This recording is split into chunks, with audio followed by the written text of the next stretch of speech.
What is up, Laker fans? This is Lakers Talk. Andy Kamenetsky, ESPN LA 710. Thank you to everybody who is listening, who is watching on the YouTube channel right now.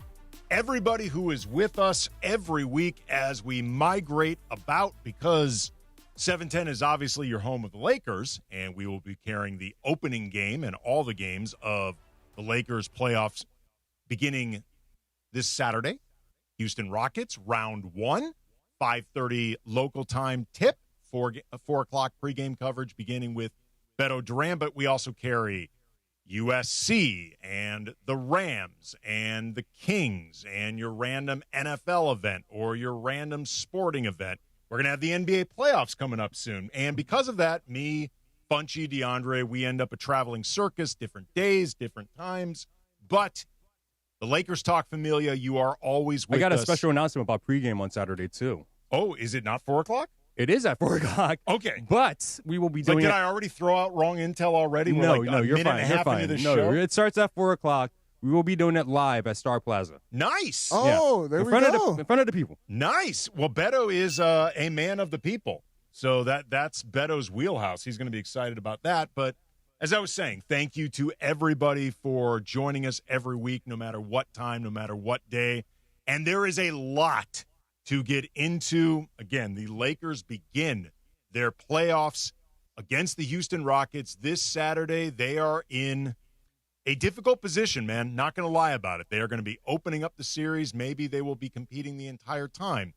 Without Luka Doncic, without Austin Reeves, there's been a little bit of an update on those guys' health. We will get into that. But beating these Rockets, even as the home court team, that's going to be difficult. But we are going to get into all facets of the series, what was talked about during practices Tuesday and today. I was in El Segundo for both, so we'll get into that. Going to talk about the asks for LeBron James in this series. A lot on his plate, man. Dude is 41 years old. Old man sciatica is the only star standing at the moment right now. For the Lakers, it is both impressive and ironic, and I know a lot of Laker fans are maintaining hope that LeBron can dip into the fountain of youth one more time, pull off something that would be, make no mistake about it, damn near miraculous. Like, this Houston team has flaws. We saw that recently during the baseball series in Houston where the Lakers really controlled both of those games, beat the Rockets. But again, that was with Luka, that was with Austin. One of those games, the Rockets did not have Alperen Şengün. The Lakers are at a disadvantage, and if they are going to somehow pull off the upset, and would be a perceived upset, rightly so, the Lakers are going to be considered underdogs, and they should. An upset will not happen without LeBron seemingly pulling off the superhuman. What can be expected of him? What should be expected of everyone else around him? Because LeBron's going to need help, man. He is going to need a lot of dudes stepping up on this team, so we'll get into those asks. At 6:30, going to get a scouting report on the Houston Rockets with Jackson Gatlin, who covers the team for Locked On Rockets. He's been around them for years. Excellent coverage of the team. And then at 7:15, Kobe Price, the Lakers beat writer for the California Post.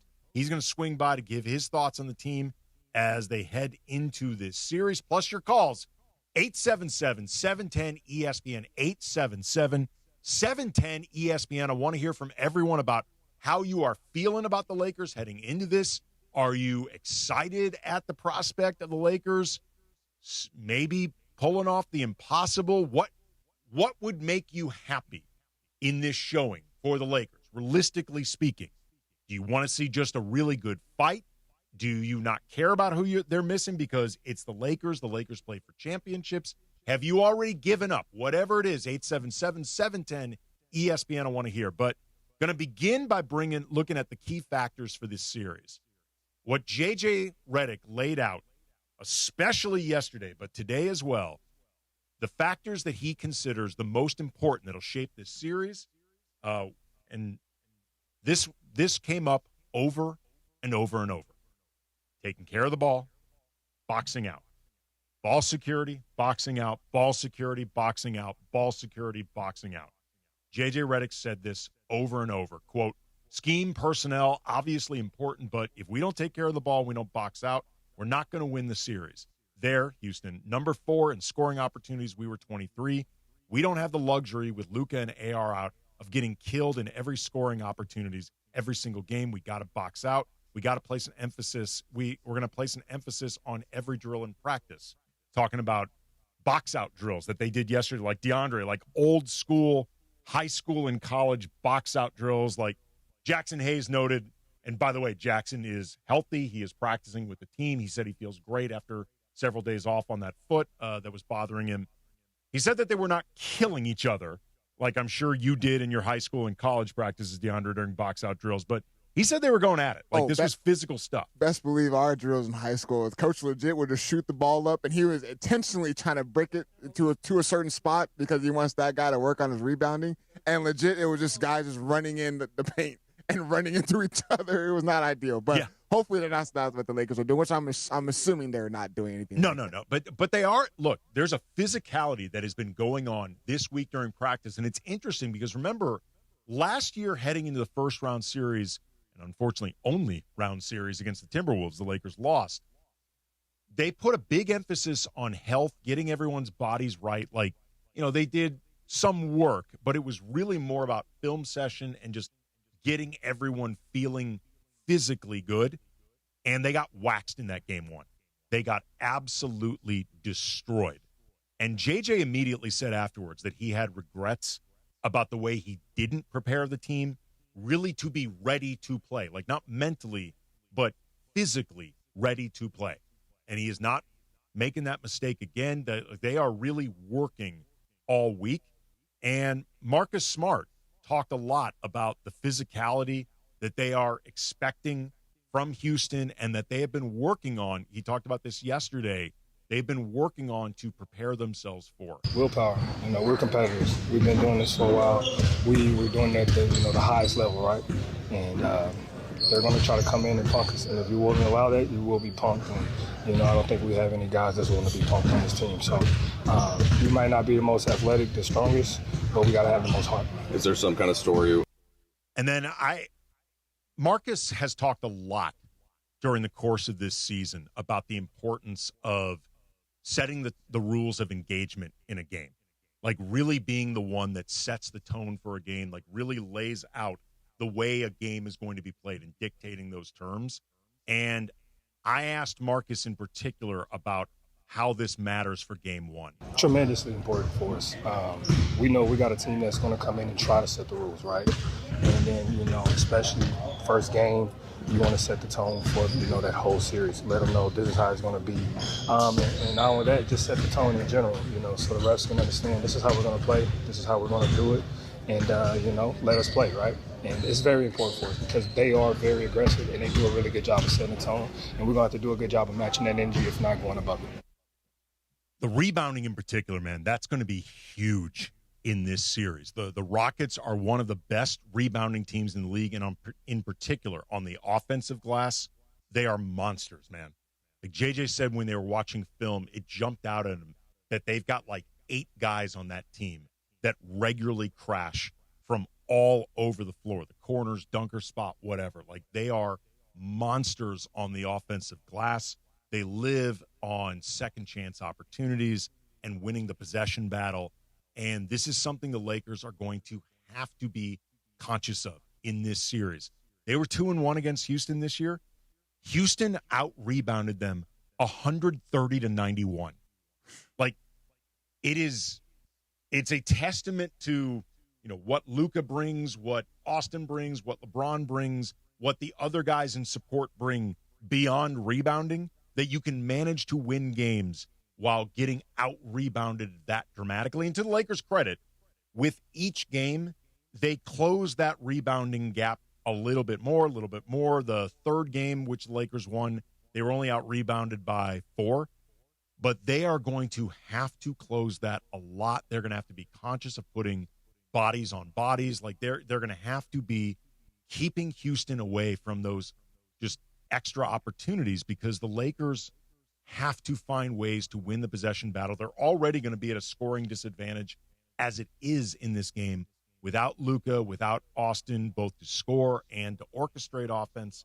So they've got to find a way to keep Houston off the glass. I don't know exactly what it's going to be schematically. I know a lot of it's just going to be awareness and willingness to do it. I will say this, though, in terms of ball security, Houston is not, for all of their defensive prowess, they're like a middle-of-the-pack team for both steals and deflections. Like, they are not a super disruptive team that way. So if the Lakers just handle the ball with care, and they're going to have to move the ball because you don't want to be ISO'd up against a team with Amen Thompson and Jabari Smith Jr. and Tari Eason and these dudes who can defend, like these wing defenders who are really good. Like, you're going to have to move the ball. You're going to have to move it carefully and judiciously and with purpose. But Houston, at least, is not a team that is really good at inducing turnover. So in that sense, one of JJ's keys, ball security, a lot of that, the ball is in the Lakers' court along those lines. By the way, real quick, if the Lakers want to learn how to rebound, they gotta go talk to our Spanish broadcaster of the LA Lakers, Pepe Montilla, man, because Pepe was showing me how to box out in the back over here in the bullpen. He was giving me some lessons on how to box out. Yes, man, it's like 75 years old. Jackson Hayes, because Pokey in the YouTube chat brought it to my attention. Jackson Hayes, you might need to sign up for Pepe Montilla's School of How to Rebound. All right. Coming up, well, I'm sure we're going to end up talking more about rebounding and Pepe's techniques and stuff like that. But I want to get into a few other factors that I think are going to be really important in this series, and also the starting lineup, what appears to be the starting lineup, and a tweak that I would like to make, plus 877-710-ESPN. Your calls. Lakers Talk, Andy Kamenetsky, 710 ESPN. It's DeMarco Farr and Travis Rogers for your afternoon drive. When was the last time you guys had Kool-Aid? Oh, forever. Ooh, it's been a while. I haven't had it in 30 years. It's been a while. I think it was some restaurant that sold it. It was a soul food joint, and they did have Kool-Aid. Did you order it by color or flavor? They only had 2 flavors. I mean, it's like they have red and purple, right? Red. Yes, that's it. Those are the only two that matter. DeMarco and Travis have taken over Afternoon Drive. Weekdays starting at 3 p.m. on 710 ESPN. All right, guys, it's Cappy, and I want to talk to you about Beach Life Festival because I've been talking about this festival for years. It is my absolute favorite music festival. It's coming to Redondo Beach between May 1st and the 3rd, so lock in on the weekend because we're going to be there all weekend long. Friday night, Duran Duran and the Chainsmokers. Saturday night, The Offspring and Slightly Stupid. Don't forget about Ben Harper and Joan Jett. And then on Sunday, I can't wait, James Taylor, Sheryl Crow. Place is going to go crazy. You got to get your tickets now. They're going fast, especially those VIP tickets. BeachLifeFestival.com and lock in on Sunday night because we're going to party for James Taylor and Sheryl Crow. Good Karma Brands is proud to be an equal opportunity employer, providing equal employment, development, and advancement opportunities to all teammates and applicants. To learn more about careers with us, please send an email to talentacquisition@goodkarmabrands.com. That's talentacquisition@goodkarmabrands.com. Individuals and businesses with tax problems, listen carefully. Do you feel like you're losing control of your finances? If you owe over $10,000 in back taxes or have unfiled tax returns, we can help you take back control. The IRS is the largest and most aggressive collection agency in the world, and they can seize your bank accounts, garnish your paycheck, close your business, and file criminal charges. Take control of your tax problem now by calling the experts at U.S. Tax Shield and take advantage of the Fresh Start program and new laws that may allow us to negotiate a settlement for the lowest amount possible. Our team of tax attorneys and enrolled agents can stop collections and get you protected so you can take control of your financial future. U.S. Tax Shield offers a price protection guaranteed quote to get you protected today. U.S. Tax Shield is A+ rated with the Better Business Bureau, so call now. 800-687-5192. That's 800-687-5192. U.S. Tax Shield. 800-687-5192. 710 ESPN, the radio home of the purple and gold and the home of Lakers talk. Yeah, and especially, Luka and AR's out, it's a different game a little bit, but I think we kind of understand, our role. It's playoff time for the Lake Show, and the Lakers might be shorthanded, but Rui Hachimura and the Purple and Gold will be ready for the Rockets. End of the day, we know what our goal is, and I think we fight through these past 3-4 games, and we got what we wanted. So, yeah, we got to keep rolling. Lakers Talk is presented by Hoag Orthopedic Institute. When pain keeps you from doing what you love, Hoag Orthopedic Institute gets you back to you. Visit HoagOrthopedicInstitute.com to get the help you need today. More Lakers Talk with Andy Kamenetsky rolls on.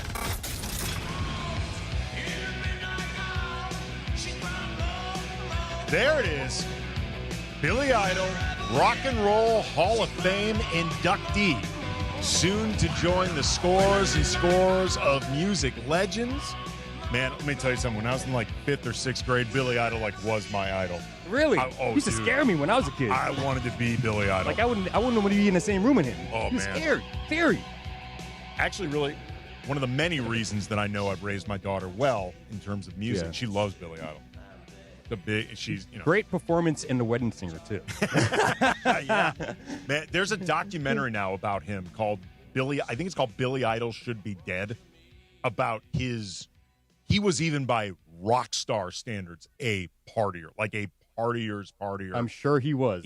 I believe he actually was clinically dead at one point and revived. Like he did a lot. There's a great video, if you can find on Twitter or social media, of him doing Rebel Yell acoustic version on top of the Empire State Building, which is amazing. He also had, do you remember the movie The Doors, the Oliver Stone movie with Val Kilmer? Yeah. He has like maybe a combined 3-ish minutes of screen time in that movie. He was in that movie? Yes. I don't remember it. He is so funny in it. He has these throwaway lines that I have no idea if he's intending to be funny or not. But there's a scene in the movie, and then we'll get take some calls, 877-710-ESPN, get back to the Lakers, obviously. But really quick, there's this Thanksgiving scene where over at the Morrison estate, and not surprisingly, Jim Morrison is whacked out on a bunch of different things. It goes wrong. He and his wife are arguing, and I believe Ray Manzarek from the keyboardist from The Doors tells Jim to settle down. And Jim yells at him and points a finger and goes, "Don't you ever tell me what to do." And they pan over to, I want to say, Michael Madsen. And he's like, "Yeah, Ray." And then they cut over to Billy Idol, who's sprawled out across this table and just, "Yeah, F off, Ray." I'm like, wait, Billy Idol's in this movie? Like, I didn't even notice he was in there at that point. So Carlo, the kids in the back, one of the kids in the back, he put up the video of Billy Idol doing his thing on top of the Empire State Building. Yeah. On our YouTube right now. It's good stuff. It is good stuff. 877-710-ESPN.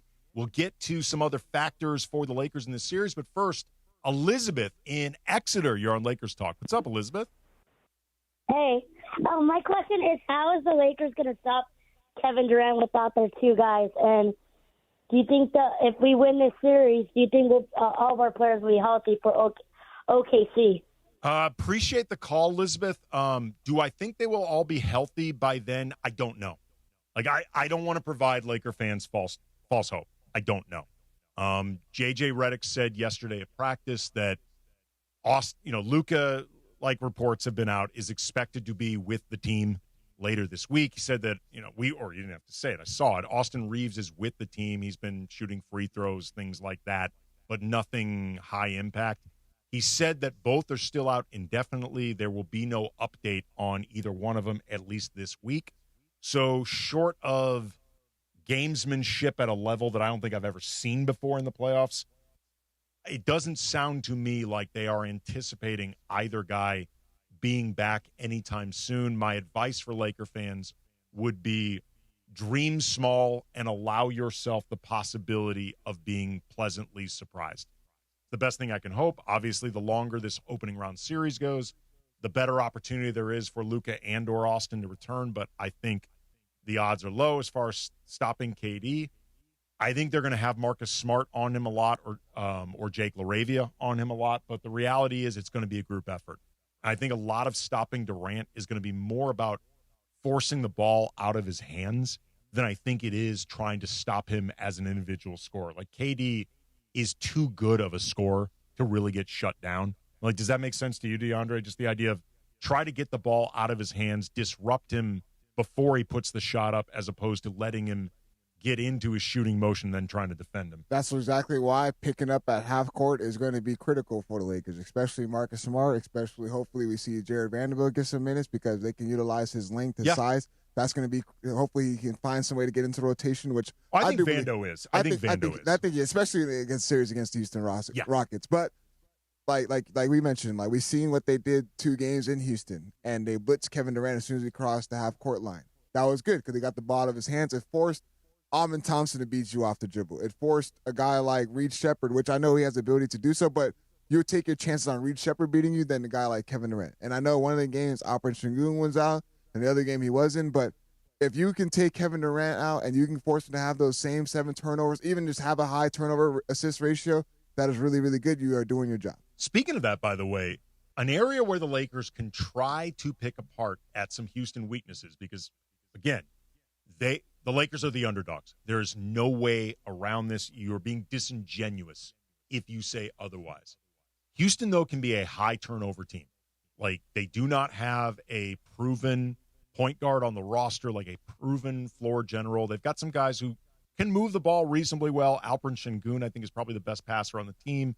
Reed Shepherd is improving. Durant can be a solid playmaker. Amin Thompson's improving, but they don't have anybody seasoned.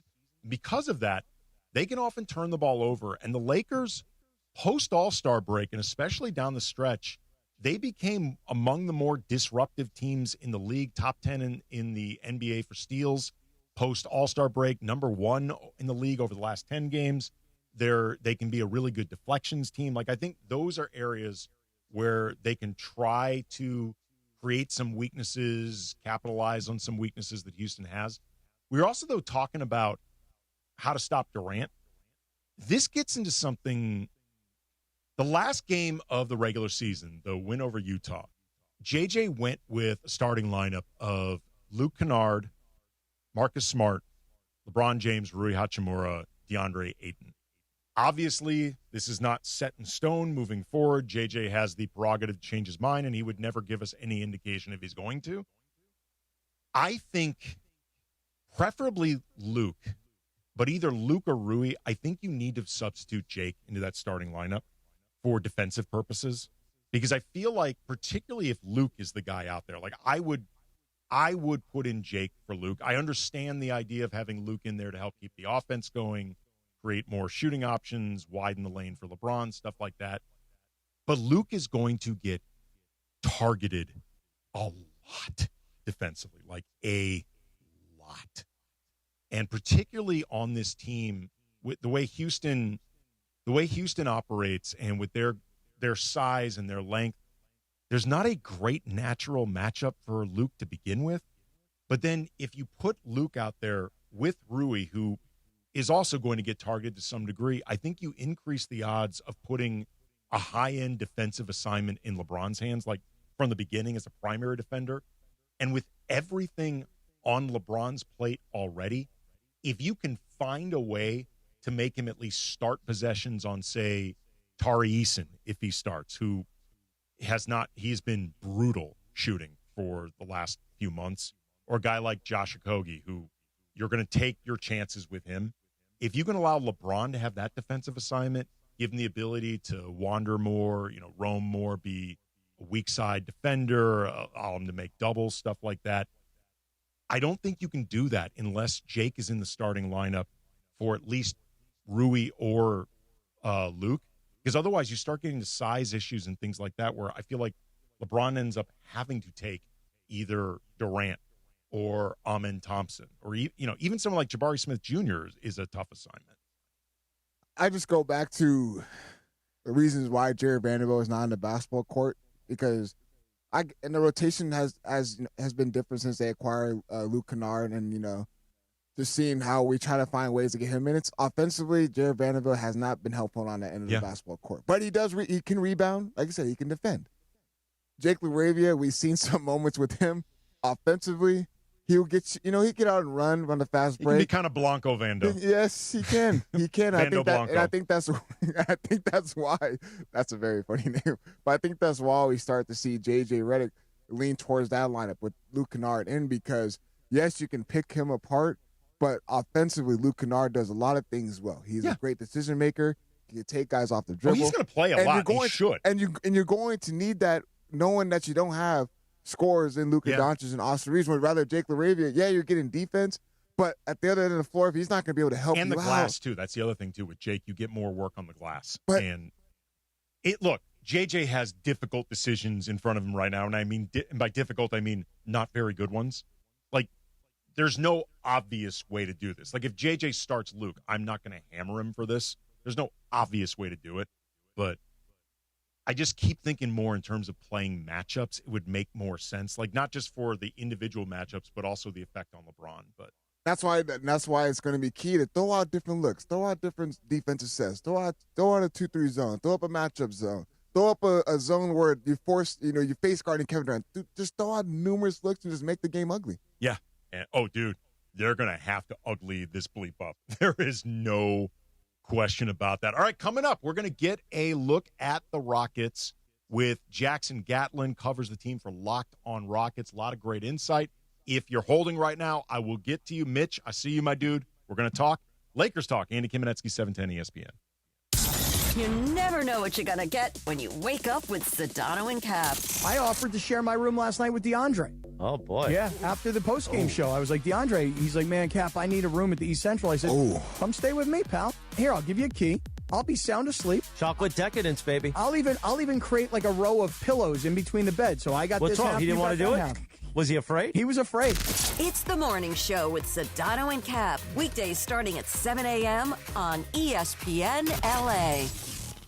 Are you thinking about refinancing your home for a lower monthly payment? It looked like rates were coming down, only to jump back up when the fighting started in Iran. In fact, mortgage rates have been very volatile with the ever-changing world news. The Loan Exchange has a suggestion. Contact us now, and we'll process your refinance application for no charge, including doing an appraisal. You tell us at what rate you'll close, with no closing costs at all. When the market drops to that rate, we'll notify you, prepare your closing documents, and close you at that rate in about 5 days. Pretty simple. We watch the market for you, so you don't miss a short window of opportunity. If the market doesn't get there, your downside is that you wasted about 2 hours of your time, but get a free real appraisal. The upside is that you get the rate you want. Now that makes sense. So go to theloanexchange.com and apply without cost or obligation. Theloanexchange.com. NMLS 1637539. Loan subject to credit approval. See website for licensing information, loan terms and conditions. Equal housing lender. Theloanexchange.com. Individuals and businesses with tax problems, listen carefully. Do you feel like you're losing control of your finances? If you owe over $10,000 in back taxes or have unfiled tax returns, we can help you take back control. The IRS is the largest and most aggressive collection agency in the world, and they can seize your bank accounts, garnish your paycheck, close your business, and file criminal charges. Take control of your tax problem now by calling the experts at U.S. Tax Shield and take advantage of the Fresh Start program and new laws that may allow us to negotiate a settlement for the lowest amount possible. Our team of tax attorneys and enrolled agents can stop collections and get you protected so you can take control of your financial future. U.S. Tax Shield offers a price protection guaranteed quote to get you protected today. U.S. Tax Shield is A+ rated with the Better Business Bureau, so call now. 800-687-5192. That's 800-687-5192. U.S. Tax Shield. 800-687-5192. More Lakers talk with Andy Kamenetsky rolls on. Things get real for the Lake Show as the playoffs begin this Saturday versus the Rockets. And JJ Redick knows the playoffs are all about one thing. The playoffs to me are all about resiliency. Part of that is the euphemism of not letting go of the rope. You're playing one opponent in the playoffs, and there's a bunch of things that are going to happen, some good, some bad. You may get down in a series. You may get down in the game. You may get down in a game on the road, and just you have to play with resiliency. Lakers Talk is presented by Hoag Orthopedic Institute. When pain keeps you from doing what you love, Hoag Orthopedic Institute gets you back to you. Visit HoagOrthopedicInstitute.com to get the help you need today. And all new Lakers Talk is on right now. Back to Andy Kamenetsky. Lakers talk. Andy Kamenetsky, ESPN LA 710. Really excited to bring on tonight's first guest, friend of the show, Jackson Gatlin, who covers the Rockets for Locked on Rockets. He's around the team all the time at practices and games, knows them extremely well. Follow him on Twitter at JT Gatlin. Jackson, how are you, man? Ready for this series to get underway, man. It should be a good one, and I know there's a lot to talk about that we're going to get into. Yeah, absolutely. And when the Lakers and Rockets last matched up, the Rockets really struggled in that baseball series. KD had been openly complaining about his role. The vibes of the team were not good. You and I actually spoke in between those games on this very show, and you mentioned that the vibes could be off, maybe some lingering feelings about Burnergate. Since then, the Rockets have seemingly turned things around. They closed out the season pretty strong. What changed, whether on the court, off the court, both? Yeah, so I think it was kind of a little bit. They hadn't quite hit rock bottom after those pair of back-to-back losses against the Lakers. They were a fast approaching rock bottom at that point, though. And then rock bottom happened shortly thereafter, where they had a absolutely historic overtime loss to the Minnesota Timberwolves, a game in which, you know, it was so bad that it prompted, you know, a team meeting, right? A players only meeting, one of those you get together and, you know, those always feel like a very key inflection point in a season, right? Where it's just like, all right, well, it can either go really, really poorly after that, right? Guys get their feelings hurt, guys are upset, mad at each other, the chemistry is just off, shattered. Or, you know, sometimes teams rally, right? They galvanize and they come together. And it kind of felt like that's what happened with the Rockets' little team meeting that they had. They immediately after the team meeting, they ripped off an 8-0 win streak. They closed the season on a winning 9 of their final 10 games. Now, granted, some of the, you know, opponents in that stretch were maybe on the easier end of the spectrum, but it's the right amount of momentum that you want going into the postseason. You're kind of peaking at the right time, and it directly coincided. That players only meeting, that team meeting, kind of coincided with some, I guess, maybe some philosophical, strategic changes in how the Rockets just approach the game, especially on the offensive end. It directly coincided with Reed Shepherd being injected into the starting lineup, Aaron Holiday being reintroduced into the Rockets rotation, so adding some much needed guard play, floor spacing, that kind of stuff. And it's amazing how it just kind of allowed everybody else to fall back into their natural roles on the floor, right? Kevin Durant suddenly wasn't having to walk the ball up and facilitate as much because of the additional facilitation help of Reed Shepherd, as well as playing more through Alperen Şengün, which was something the Rockets did much earlier in the season when they were really effective, and then kind of got away from in the middle part of the season, in part due to Alperen Şengün's struggles himself, but also just the Rockets trying to play more through Kevin Durant and experimenting with Amin Thompson at point guard and stuff. And speaking of the Amin Thompson point guard experiment, in the last final 10 games of the season, they kind of reverted and they went back to Amin Thompson playing off ball out of the dunker spot, right? That roaming, cutting baseline threat that makes him such a dynamic player, where he's a secondary creator within the offense, not the guy walking the ball up every possession and at times being an offensive liability or a mismatch advantage for the defense because he's not a floor spacer, because he's not a shooter. And so it was all these little pieces that suddenly just kind of like fit into place all of a sudden, and then the Rockets offense looked like a legitimate NBA offense instead of some of the prison hoops that Rockets fans have been subjected to throughout this season. Talking with Jackson Gatlin, covers the Rockets for Locked On Rockets. You can follow him on Twitter at JT Gatlin. Andy Kamenetsky, Lakers Talk 710 ESPN. JJ Redick emphasized over and over during Tuesday's Lakers practice that ball security and boxing out are the two biggest keys against the Rockets. If the Lakers don't excel at both, they won't win. To JJ's point, the Rockets are arguably the best rebounding team in the league, particularly offensive glass, where they've beaten the Lakers they've beaten the Lakers in that facet, even when the Lakers have won the actual game. So that's clearly something the Lakers are going to need to be really mindful of. They're not a particularly good rebounding team to begin with. But interestingly, for all of Houston's defensive talent, they don't actually generate a ton of turnovers. They're middle of the pack-ish for deflections. Like, is that not a point of emphasis, do you think, for the Rockets defensively, or the style of defense that they play just being disruptive in that specific way? It's certainly been less, or I don't think that it's that Ime wants it to be less wants there to be less of an emphasis on that style of really in your face kind of defense. It's just that's not this version of this Rockets team's identity, right? It was last season, right? That's the identity that Ime Udoka kind of cultivated when he first came to Houston 2 years ago, well, almost 3 years ago now, and they instilled this defensive culture in Houston where last season they were a top 5 defense, and they were capable of, forcing teams into these, stretches of, 3, 4, 5+ minute scoring droughts very consistently, right? They won so many games off the back of their defense last season. That has been far from the case this season. They're still a good defense. They're still a top 10 defense, but it's not nearly as imposing as it once was.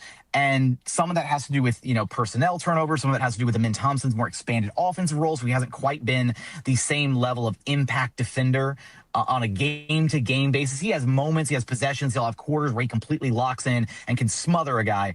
But it's understandable, right? You take on a much larger role on offense. You don't have quite the requisite juice on the other side of the floor to be quite as impactful as he was previously. And so I think the Rockets in Ime Udoka's mind, he would like the team to be playing that more aggressive style of defense, but we've kind of seen them get away from it, right? Like last season, they would do all sorts of crazy stuff with the zone defense, and they would blitz and trap, and they were just a little bit more. It felt like they punched first defensively quite often last season, whereas this season it's more they're doing things almost retroactively. It's like, all right, well, we're going to start with maybe this matchup, and we'll adjust things if we need to. And because of the combination at times of some of the defensive lineups featuring Reed Shepherd and Alperen Şengün, that presents some certain defensive liabilities at times. And so that's a lot that this Rockets team has been kind of juggling defensively throughout this season. And the flip side of this question, Jackson, the Rockets are a bottom 10 team on the year for ball security themselves, like pretty near bottom 5. And we saw some of those issues in that baseball series between the Lakers and the Rockets. The Lakers, they've been top 10 in the league for steals since the All-Star break. The last 10 games, they led the league. How big of an issue are turnovers for the Rockets? And typically, what's the catalyst for those problems? It's almost like part of it is just they really don't have a true floor general. And I know that we in today's NBA, right, we're so far removed from the days of like traditional pass first point guards and all that stuff and actual floor generals. But every team has 1 to 2 guys that I guess are safe with the basketball, right? Like the key decision makers, the primary offensive initiators, the engine of the team, whatever terminology you want to throw behind it.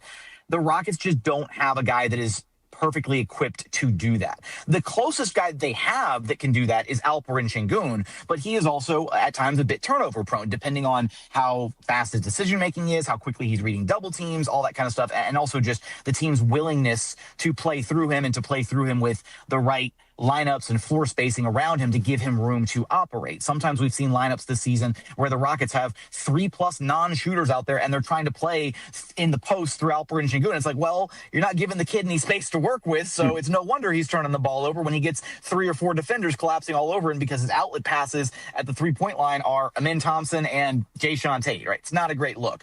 So some of the turnovers are self-inflicted at times for sure. The Rockets are very susceptible to ball pressure and high pressure defenses. We've seen that, stifle them throughout the season. They're also, there have been times when teams have deployed, parking a center or a big on Amin Thompson. And we've seen Ime Udoka and the Rockets kind of look deer in headlights where they just don't know how to adjust. And when you have a big parked on one of your wings and then there's no scheme, there's no way to draw that big out, there's nothing happening to kind of counter that defensive action, then suddenly everything gets blown up. We saw it happening against the Spurs, we saw it happening against the Celtics, the Hornets did it, and you can rest assured that JJ Redick's probably going to find a way to try and deploy that defensive strategy against this Rockets team at some point in this series, because they are a team that's really easy to fluster on offense. I think when they're firing on all cylinders, they can be a very high potent offense because you've got Kevin Durant, you've got Alperen Şengün, you've got Reed Shepherd, you've got you've got some amazing offensive weapons. But it's really hard for this team to get clicking in the first place because they're just missing that high level table setter on a consistent basis.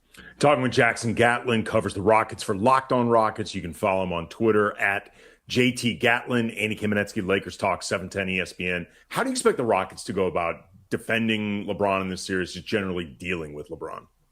Yeah, I mean, we've seen Ime Udoka go, a handful of different ways when it comes to defending, superstar level players, right? There's the idea that you let the star try to do all the heavy lifting themselves, shoulder all the scoring burden, let LeBron get his 35, 40, 45 points, but stay at home on everybody else, right? Don't let the Lakers shooters get hot. Don't let Rui get going. Don't let DeAndre Ayton get free and start feeling himself and, attacking the basket, getting to his post-up game, right? Don't let the others get going and force LeBron to beat you by himself. Now, here, the dangerous proposition here is that LeBron is talented enough that he can beat you by himself, right? Now, can he do that 4 out of 7 games is the question mark at the ripe old age of 41. So, I think that might be the direction that we see the Rockets go, especially given the fact that you have an Amin Thompson as LeBron's primary defender. And Amin, of all the defenders in the association, Amin Thompson is one of the few guys that you probably feel fairly confident in his ability to at least make life really, really, really exhausting and miserable for LeBron James every single possession down the floor. Now, the Rockets do switch a lot of their actions defensively. They do have a lot of confidence in their plethora of wings. So Jabari Smith Jr., Tari Eason, Josh Okogie at times, right, playing on the wing as well. Even Kevin Durant as a wing defender can hold his own, right?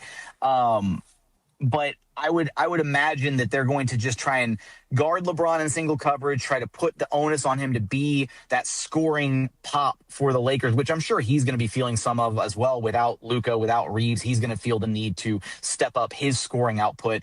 But the fear for me would be you don't want those guys to get going. You don't want Luke Kennard to get hot from 3 and win the Lakers a game because he popped off for 20 plus just because you were so focused on trying to shut down LeBron with doubles and triple teams or collapsing on him, that kind of thing, that Luke Kennard was getting wide open threes on the perimeter, right? So I think that's probably going to be the approach.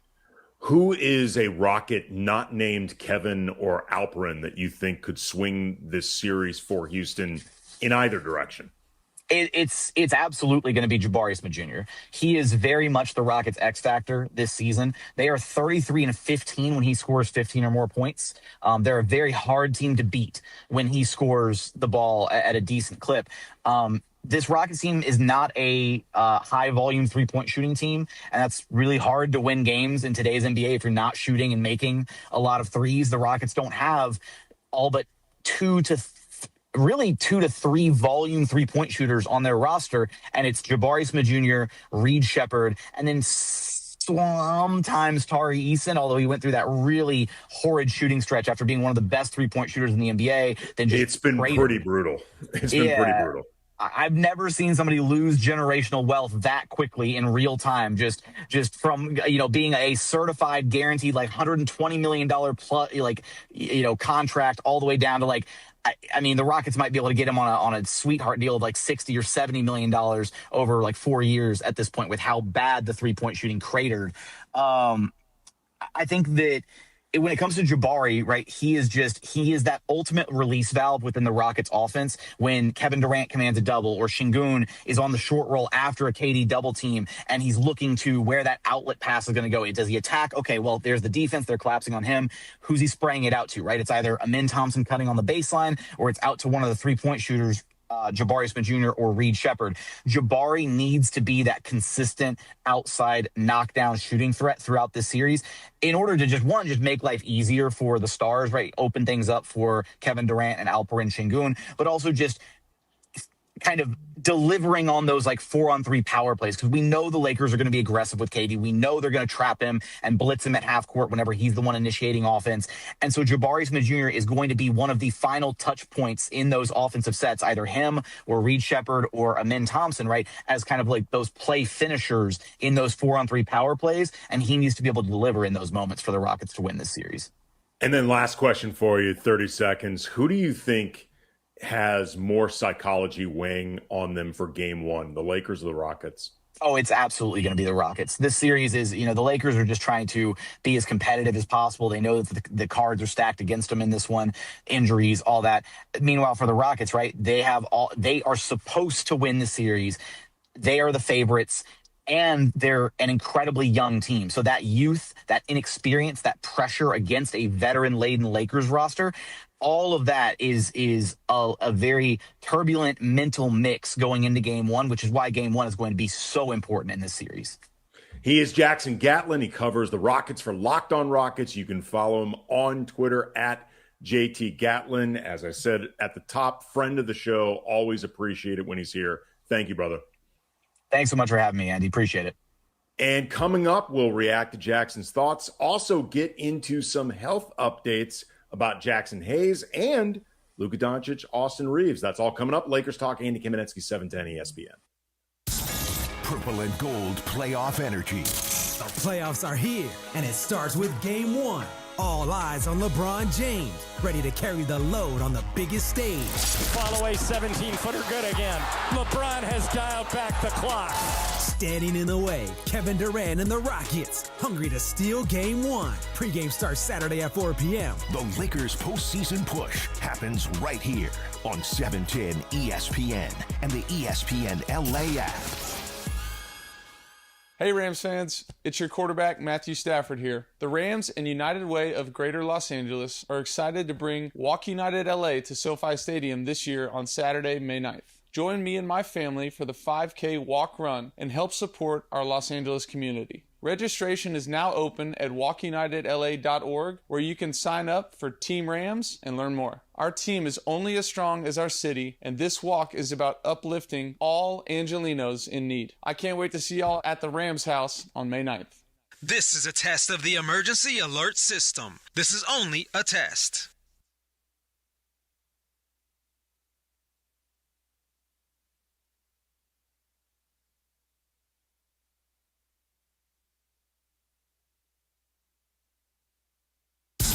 You never know what you're gonna get when you wake up with Sedano and Cap. Hey, Fergie, don't get in the way of my tits, okay? Boiling you do hot. your thing. Go ahead. Don't get in the way. Go ahead, Chrissy. Yeah, Go, it's tell like, us. listen, I'll let you know when you can join in. Don't put your hand on Cappy's thigh before I'm ready. My hand's always all over Cappy's thigh, all right? Oh, yeah. So just And- relax. and he tickles my feet, too. Don't forget about you that. don't do that. You don't tickle the feet, That is Morales. true. That is Nope. true. It's the morning show with Sedano and Cap. Weekdays starting at 7 a.m. on ESPN LA. Hey, it's Ireland. Count on Jacob after a truck wreck. Count on Jacob after a slip and fall. Count on Jacob after a pedestrian crash. Count on Jacob, 800-345-6789. Call Jacob. This is Lakers Talk with Andy Kamenetsky. The Lakers are playoff bound thanks to the leadership of the King. LeBron drives past Grimes. Follow a 17-footer good again. LeBron has dialed back the clock. And Rui Hachimura has the ultimate respect for LeBron after what he's done this season. Man, yeah, I was talking to Braun about it, there's no idea how much I have a respect for him. It's the year 26 or 7, whatever that is, He's still playing the last game of the season. We really appreciate that. I think it's a lot about the basketball, how much he loved this game, and take serious about this thing. So, yeah, I respect him so much, yeah. Lakers Talk is presented by Hoag Orthopedic Institute. When pain keeps you from doing what you love, Hoag Orthopedic Institute gets you back to you. Visit HoagOrthopedicInstitute.com to get the help you need today. Now back to Lakers Talk with Andy Kamenetsky.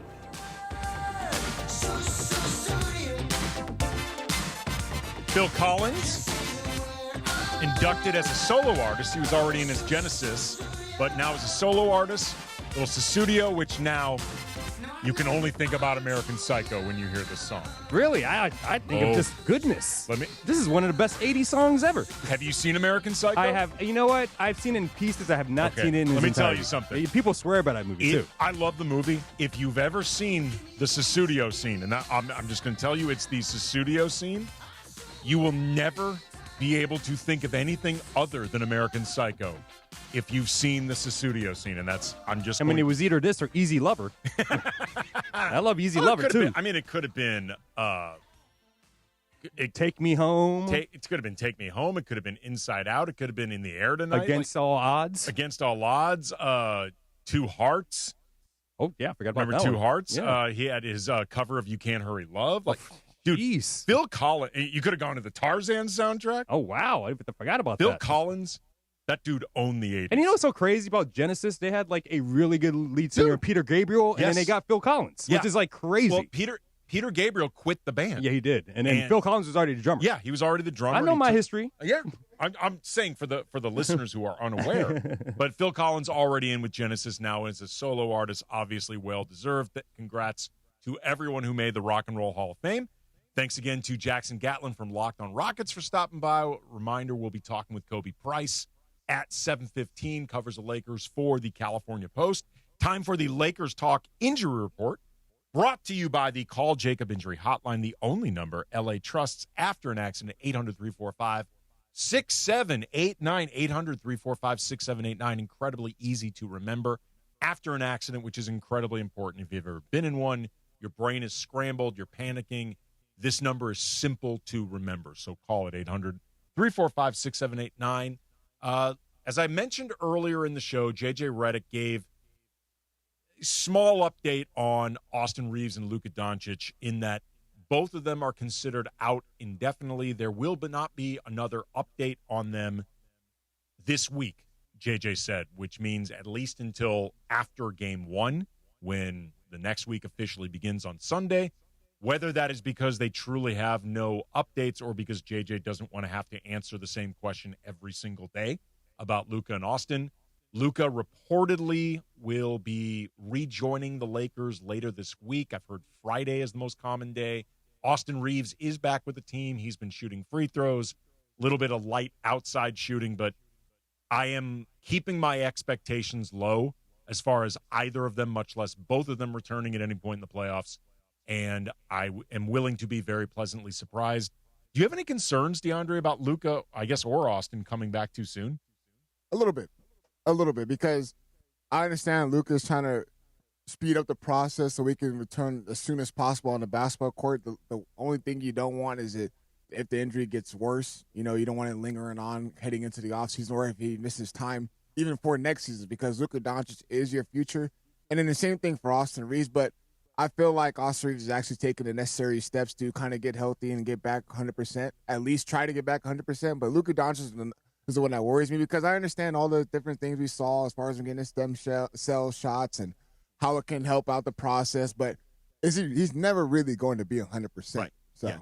It's really to me about just like the risk of making it worse. That would be the biggest concern I have. And then the good news is Jackson Hayes has been practicing all week. He said that his foot, the left foot that had kept him out the last, I think, 4 or 5 games, it had been bothering him. He said that the time off has been great. He feels good. He suspects that the issue was caused just by, as he said, his style of play. A lot of running, a lot of jumping, a lot of pressure on his feet, the left foot in particular. But he said he feels really good, and there was never any doubt. I asked him about concerns of being available to play at all in the playoffs while he was gone. Never crossed his mind. I was going to play no matter what. I wasn't worried about that. If I was hurting, so I'd be playing. If I wasn't hurting, I'd be playing. So, yeah. So I may have missed this, but Marcus Smart, did you have a chance to just, ask him, or when you were there at practice, to see how his ankle has been feeling? You know what's funny? I guess because he played the last 2 games, I don't recall him being asked about it. Like we'll get into in the second hour. Marcus Smart spent a lot of time talking just about physicality and tone setting and things like that, and the importance of being the team that sets the terms of engagement. It's a theme Marcus has had a lot throughout the season, but to the best of my recollection, nobody asked him about his ankle because I guess everyone just assumed it was fine. Coming up, 877-710-ESPN. Take more of your calls, 877-710-ESPN. But also, what is reasonable to expect from LeBron in these playoffs? What do we think LeBron is actually expecting from himself? We'll get into all that coming up next. Lakers Talk, Andy Kamenetsky, 710 ESPN. You never know what you're going to get when you wake up with Sedano and Cap. Because I'm not you doofus. Hey, listen. Doofus, better that's than a new jerk one. face. Doofus is a new one. Write it down, Cappy. Write it down. Better than jerk face. I feel like that's softer. Yeah, it was much nicer. Yeah, you give him Appreciate the that. soft ones. I get the hard ones. No, you do get. You the hard deserve ones. it. Yeah. I like it hard sometimes. Anyway, yes, I know. It's the morning show with Sedano and Cap. Weekdays starting at 7 a.m. on ESPN LA. When it's game time, there's no room for hesitation, and you better believe GM John Good will make you a great deal at George Chevrolet. Whether you're rolling in a power-packed Silverado, loading up the family in a spacious Chevy Traverse, or going all electric, John Good has the great deal you want at George Chevrolet. Amazing pricing, zero pressure, and the next level Chevy vehicles you want are at George Chevrolet, conveniently located off the 91 at Lakewood in Bellflower. Or shop at georgechevy.com. Chevrolet, together let's drive. John Ireland here, and when it comes to vodka, I like a winner, and Blue Ice Vodka delivers. America's largest potato vodka. Double gold rated, just 64 calories an ounce, and made from Idaho potatoes. Clean, smooth, no additives. Blue Ice Vodka. Vodka with standards. Individuals and businesses with tax problems, listen carefully. Do you feel like you're losing control of your finances? If you owe over $10,000 in back taxes or have unfiled tax returns, we can help you take back control. The IRS is the largest and most aggressive collection agency in the world, and they can seize your bank accounts, garnish your paycheck, close your business, and file criminal charges. Take control of your tax problem now by calling the experts at U.S. Tax Shield and take advantage of the Fresh Start program and new laws that may allow us to negotiate a settlement for the lowest amount possible. Our team of tax attorneys and enrolled agents can stop collections and get you protected so you can take control of your financial future. U.S. Tax Shield offers a price protection guaranteed quote to get you protected today. U.S. Tax Shield is A+ rated with the Better Business Bureau, so call now. 800-687-5192. That's 800-687-5192. U.S. Tax Shield. 800-687-5192. The home of Rams football. And now the home of The Rich Eisen Show. Weekdays 9 a.m. to noon. KSPN Los Angeles. A Good Karma Brands radio station. 710 ESPN. The radio home of the purple and gold. And the home of Lakers talk. Yeah, and especially, Luka and AR's out, it's a different game a little bit, but I think we kind of understand, our role. It's playoff time for the Lake Show, and the Lakers might be shorthanded, but Rui Hachimura and the purple and gold will be ready for the Rockets. End of the day, we know what our goal is, and I think we fight through these past 3-4 games, and we got what we wanted, so yeah, we got to keep rolling. Lakers Talk is presented by Hoag Orthopedic Institute. When pain keeps you from doing what you love, Hoag Orthopedic Institute gets you back to you. Visit HoagOrthopedicInstitute.com to get the help you need today. More Lakers Talk with Andy Kamenetsky rolls on.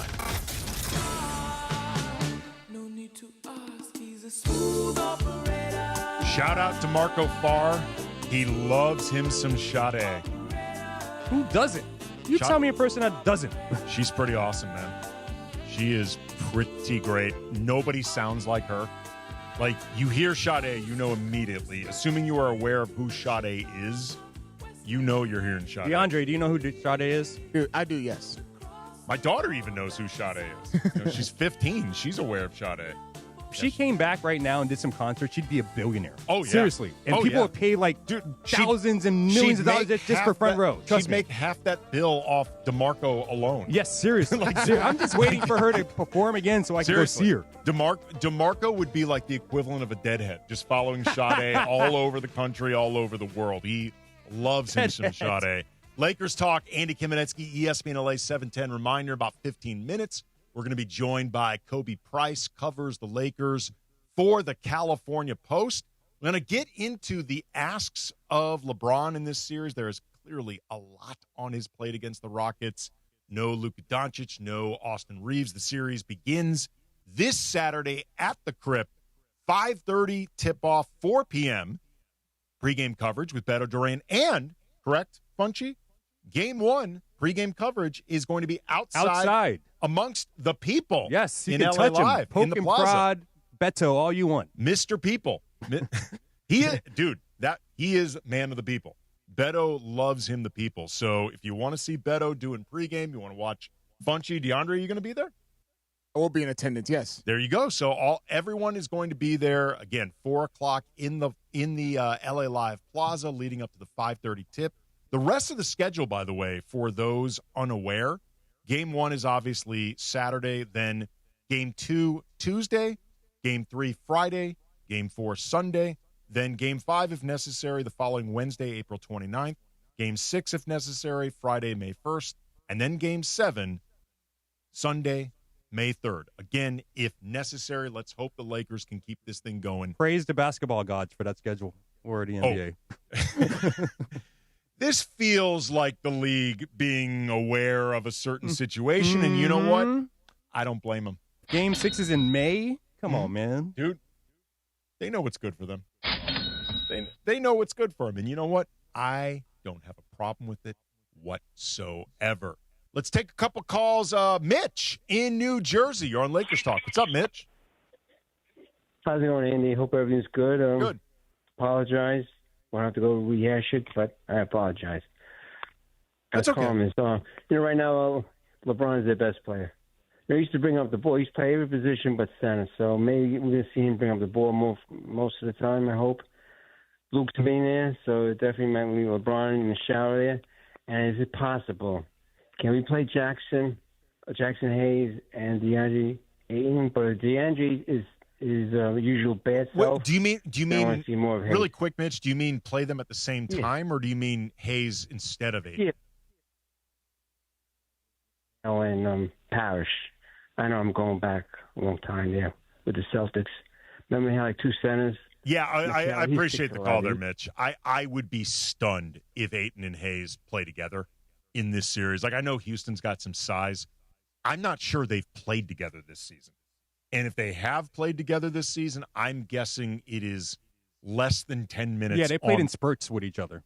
It can't be that. It cannot be that many. No. I've watched I'm every guessing, damn game. yes, less than 10 minutes total. I cannot visual. I'm going to look this up in real time as we talk to my dude Walrus in Encino. You're on Lakers Talk. I'm going to look up, Walrus, as you lay out your thoughts. I'm going to look up the two-man lineup data for DeAndre Ayton and Jackson Hayes because I cannot imagine it's been a lot of minutes. I'm going to save you that time, AK. That has not happened. That's what I thought. I don't think that has happened. Not happened. That's not happened. We will remember that. You want to talk about stats? I want to know how many people walking on the face of the earth can thank Sade for them being born. You know what I'm saying? True. Look, I look at – oh, brother, I'm about to go through a tunnel here, so you might lose me. Hopefully not. So I look at this at macro and micro levels, all right? The macro level – come on, man. Like, even if they pull off the series win against Houston, they're going to be running into the Thunder. Look at what happened in the game when, and I don't blame JJ, I do not blame him for putting Luka back in the game. The medical staff cleared him. Guy wants to play, but we know what happened. So, for me, you do not rush Luka Doncic back unless it is 100% the case that he's not going to re-injure himself. And I don't see how that's possible on this short of a time frame. Austin, maybe a little different, but I just don't think, like DeAndre was saying, you really just cannot risk the long-term viability of this team and franchise. In the micro, though, there is a series to be played. And for me, the Lakers have a shot. They have to win game one. It is a psychological thing with this team, particularly with someone that my guy Mitch was just bringing up, DeAndre Ayton. When things are going well, he tends to play pretty well. When things are not going well, that's when he shrinks away. So if the Lakers stand a chance to win this series, they got to throw everything in that game one. And if they pull that off, perhaps they pull off a series win. But then we're just looking at a second-round exit. Let's just be honest with ourselves. But no matter what, as I always say, go Lake Show. Rack 'em. Walrus and Encino, half of my Walrye, to the best of my knowledge, I'm only aware of 2 Walrye out there. If there are more Walrye out there, we want to hear from you on Lakers Talk. Hey, Walrus is exactly right. This game one is massive. Like, the psychological implications on both sides are huge. Like, for the Lakers, it gives them a sense of belief. It also helps them just stretch this thing out as long as they can if they are maintaining any type of hope for Luka and or Austin to return. But also, man, the psychology against Houston. Like Houston, make no mistake, they have way more pressure on them in this series than the Lakers Especially do. Kevin Durant. Oh, Kevin Durant, all of them. This is legacy talk right here. It's not even close. Like the Lakers, even like LeBron, I want to get to LeBron in a second. Like I asked actually JJ at practice if there was a certain amount of freedom for him, for the players, for everybody, knowing that nobody expects them to win. Like JJ has said, he suspected every team would want to play them in the first round, given that they don't have two of their three best players, one of whom happens to be a top 5 player in the world. Every team wants them. Nobody is giving them a chance. ESPN, I think, put out their predictions, and I think it was 16 out of 17 chose the Rockets. And I get it. The Rockets should be favored in this series, which means the Lakers should be able to play with a certain amount of freedom because there are no expectations for them. There is nothing for them to blow in this series, to let up on. And JJ said, he said for a lot of different parties involved in this, there's a freedom. And I think one of those guys actually is LeBron. Like, what do you think are reasonable, DeAndre, expectations for LeBron in this series? Like, I know the necessary expectations are basically go nuclear, like go insane. Like that's kind of what's needed from LeBron. I don't know if LeBron can still do that at will. He's played well, but I mean, that's a lot, particularly without Luka and Austin there. What do you think are reasonable expectations for LeBron in this series? I think the most reasonable expectations you can expect out of LeBron James is, you got to be aggressive at will. You have to be aggressive. I know he likes to do a good job of trying to get others opportunities to score. You're going to find that because the Rockets are going to try to do whatever it takes to get the ball out of LeBron James' hands, just how the Lakers are going to try to do whatever it takes to get the ball out of Kevin Durant's hands. But this is the time where LeBron has to just be it might sound bad, but yes, he has to be selfish. But he can't he has to also understand that you're without two of your main guys. So the frustration and all that, he can't let that linger and carry over. He's got to be able to communicate. He's got to actually grab DeAndre Ayton and tell him, hey, look, man, like, relax. Kind of keep his composure. I know Marcus Smart is big on that, but this is going to be where we need LeBron James to be a lot more vocal, knowing that you're without Luka Doncic. I think those are the expectations. And defensively, be the leader. I know that's what it's expected, but be also more vocal. I just feel like this is where he needs to be a lot more vocal on both sides of the floor too. Yeah, JJ, different players, they've all said that ever since Luka and Austin went down, like LeBron has been phenomenal in terms of tone setting. Like he's really leaned into what is needed from him right now. What I think is really interesting about this, because I think he has to find that line between being aggressive, like you said, DeAndre, and I think you're correct, but also these other guys are going to have to show up in order for the Lakers to try to pull off an upset or just, frankly, avoid LeBron from getting completely burned out. So guys like Marcus Smart, Luke Kennard, they're going to be given out of necessity their opportunities to bring the ball up, to start organizing possession. So maybe you can get LeBron off ball into the post, get the ball to him there, and maybe he can find ways to finish things off from there, or just not have the wear and tear of having to organize everything from start to finish. You want to try to find those transition opportunities through defensive disruption, and that falls again on Marcus, Jake LaRavia, Rui, Vando, like everybody.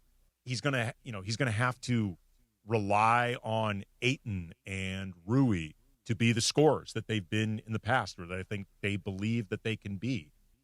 But I also get a sense that LeBron, he's looking forward to this series and the way he's talked about it, not just because it's the playoffs and he's a competitor, and even for somebody like LeBron, the playoffs don't get old. Like, this stuff never gets old to him, so he's excited. I also get a sense that he is genuinely curious. Like, can I do this?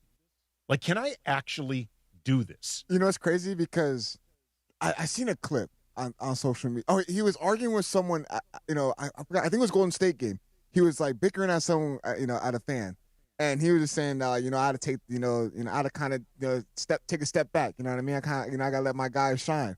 And he's like, I can do this. You know what I mean? I can do this on any given night. Well, let's still at the age of 41. Let's see if he really can take that obstacle and really take, bring this team to, extend the series. That's what we're all circling back to. Yeah, I think there's a part of LeBron, and I may ask Kobe Price about this. He's going to be joining us next, covers the Lakers for the California Post. I think LeBron is confident, but I imagine, because especially there's no pressure on him, there's a part of him that is just genuinely curious. Like, am I capable of still doing something like this? Because it is a massive ask of LeBron.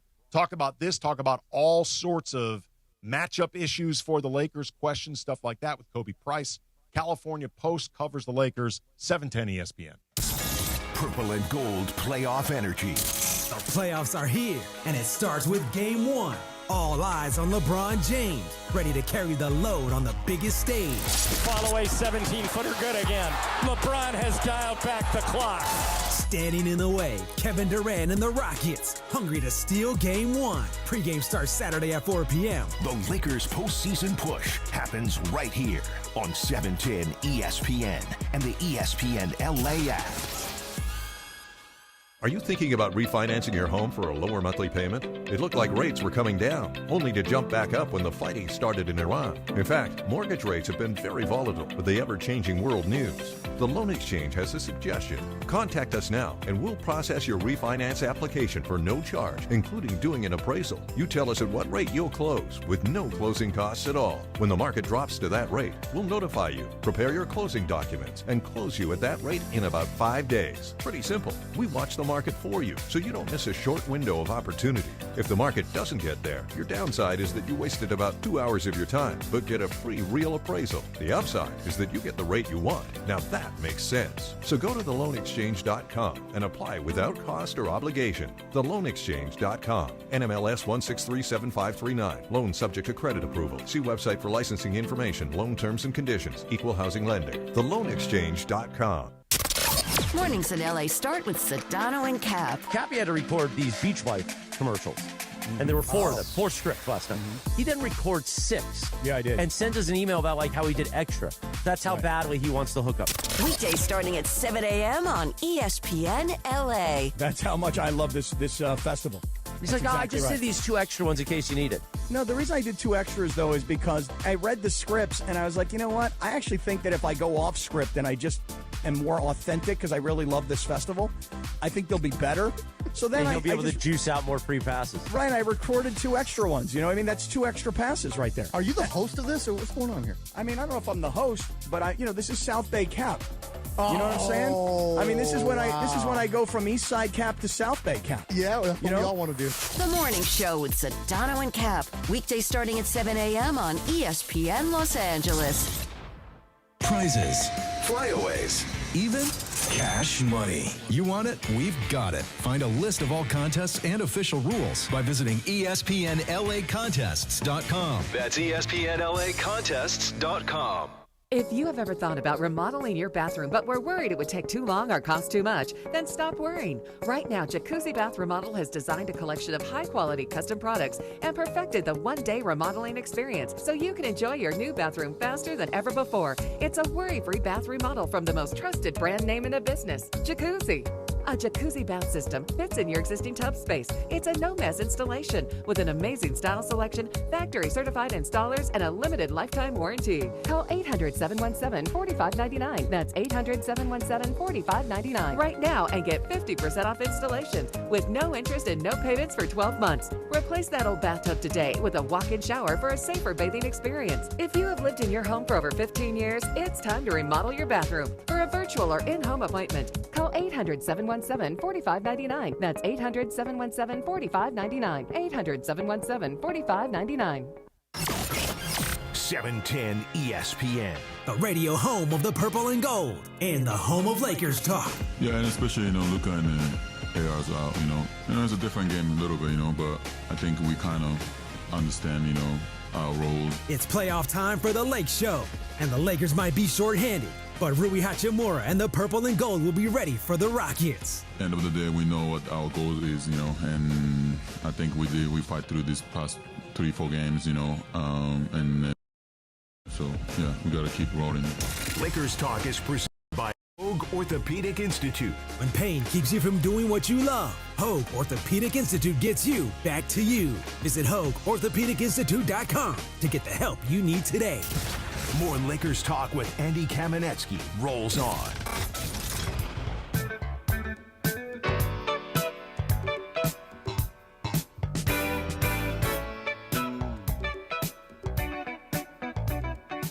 Luther? Yeah. Took me a second. Of course. I'll tell you why it took me a second. I always assume he's in the Rock and Roll Hall of Fame. So I'm like, this can't be. I know. It took him so long to get in. What is going on, I don't know. people? Mariah Carey's still not in. Who knows? Maybe, I know he primarily covers the Lakers for the California Post, but maybe Kobe Price has some theories about what's keeping Mariah Carey out of the Rock and Roll Hall of Fame, why Luther Vandross took so long to get in. He has covered the Lakers for several years. He is with them at practice, on the road. Follow him on Twitter at KHOBI_Price. Kobe, how are you, man? I'm doing great. You guys have just played my fiance's favorite Luther Vandross song, so I'm very nice, very energized right now. Yeah, that was her. I was singing to myself in my head while you guys were playing that. So well, she feeling good now. If she's unaware, let her know that he just got into the Rock and Roll Hall of Fame. Really? It took him this. Oh, I heard you. It took him this long to get into the Rock and Roll Hall of Fame. Yes, that's shameful. That's why when Funchy played this or DeAndre played this, I'm like, I know this is Luther, but Luther's been in for years, I thought. But anyway, before we get into some of the specifics with the Lakers and this series against the Rockets beginning Saturday, Game 1, what do you broadly make of what we've seen of the team since the injuries to Luka and Austin? Like, either on the court or just mentally, they're in a tough spot and they know it. But how do you think they've responded to this? Yeah, I mean, there was obviously the emotional whiplash, the emotional reaction to just losing two of your best players in Luka and Austin just so suddenly, right? Like, it was all like, JJ likes to use it was all good just a week ago, the Jay-Z line. And if you just look at literally what that was, April 2nd, going into April 2nd, you had all of March where Luka's playing at an all NBA MVP level and all NBA level, of course, but he's playing at MVP level consistently for 6+ weeks. And then you have Austin playing at the level he is. It felt like the team was coalescing in a way that just quite frankly, we had not seen at that level the entire year. And then just within an hour and a half, you lose Luka, you lose Austin, and there is an emotional reaction. There's an emotional whiplash. You just going from, what were they, 16-2 going into that night. Yeah. And now you have to figure out what your life is going to be, not just for the last 5 games of the regular season, but also beyond that. And now we've reached that to the beyond that point. So I think there is very much a come back to earth moment. And, they closed the season out on a 3-game winning streak. We can talk about the quality of opponents in those wins, but there still is a benefit to just feeling good going into this week-long break with confidence, entering a matchup with the Rockets. So it seems like they've resettled themselves in a more stable and steady place. Last season, the Lakers, heading into that first-round series against the Timberwolves, they really focused on rest, getting guys healthy, like film sessions, but the on-court work was pretty light, and Game 1 was a disaster. They got waxed. They looked unready, to actually play. This time around, it's been the opposite. They're going in a much more physical direction. They're having real practices, even with 2 major injuries and LeBron being 41. Do you think this is the better way to approach things? I mean, I guess the results will show it, but I think it's definitely correcting course from last year because look, obviously Minnesota was a more, a big physical team, maybe not as athletic as Houston is, but they were still a big and physically imposing team. And Houston is athletic and they have size and they're one of the best offensive rebounding teams, not just this year, not just last year, but just in league history, or at least in recorded league history. So, yeah, I think sometimes we get focused on the rest component and being able to, take care of some knick-knack injuries and get the body right. But sometimes you just need to continue. The only way to play against physicality is to get used to playing against physicality and to be able to get your body moving.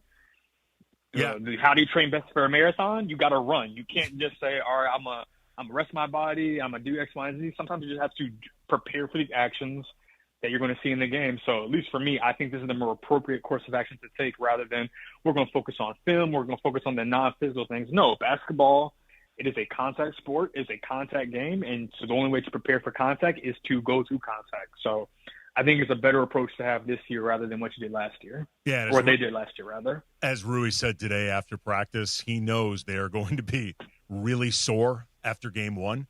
And that's just game one of the series, so they need to start preparing. Talking with Kobe Price, Lakers beat reporter for the California Post. You can follow him on Twitter at KHOBI_Price. Lakers Talk, Andy Kamenetsky, ESPN LA 710.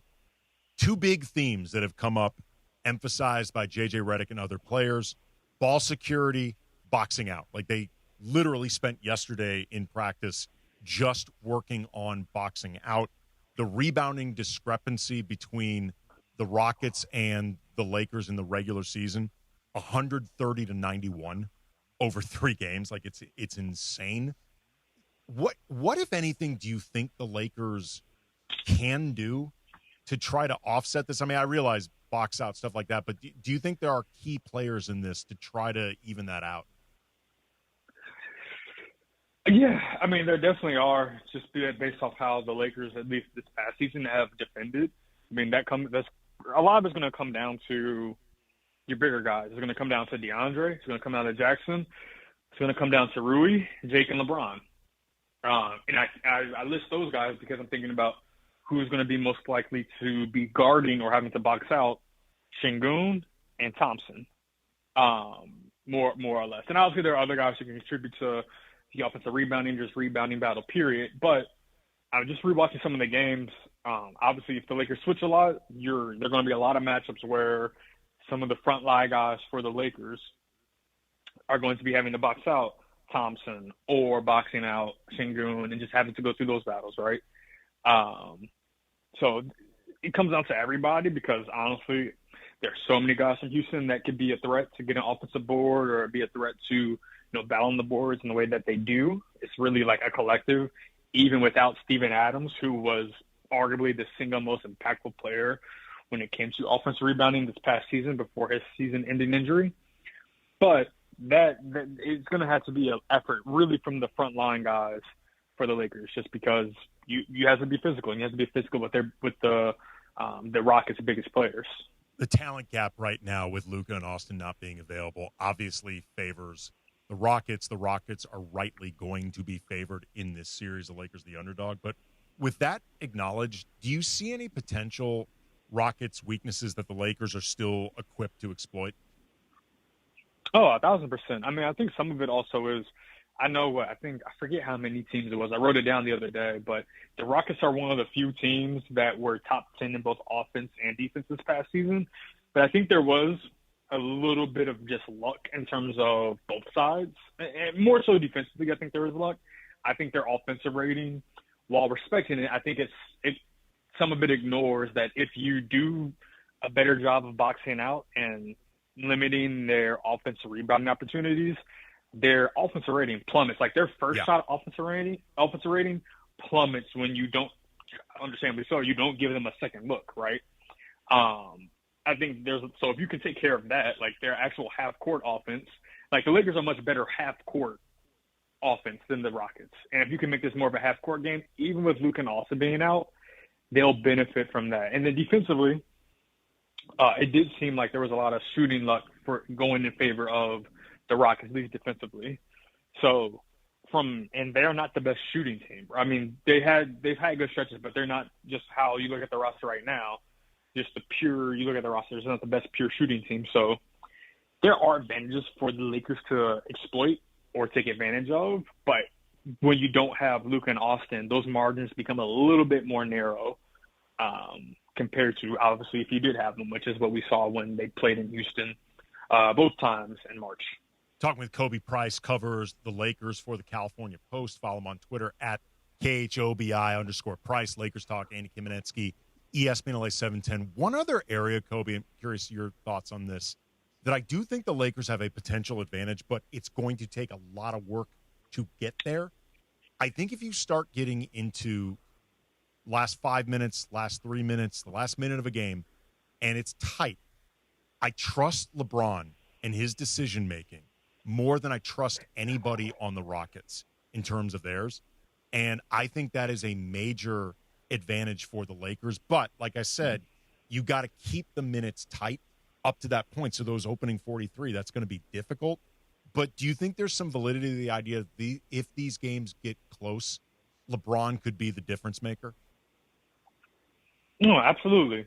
100%. I mean, but that's like kind of said, that's part of the challenge, is keeping the games close enough where, you know, he's in the position or empowered to be the late game decision maker, and really not just like keeping games close, but even having it more like a 1 or 2 point game versus a 5-point game.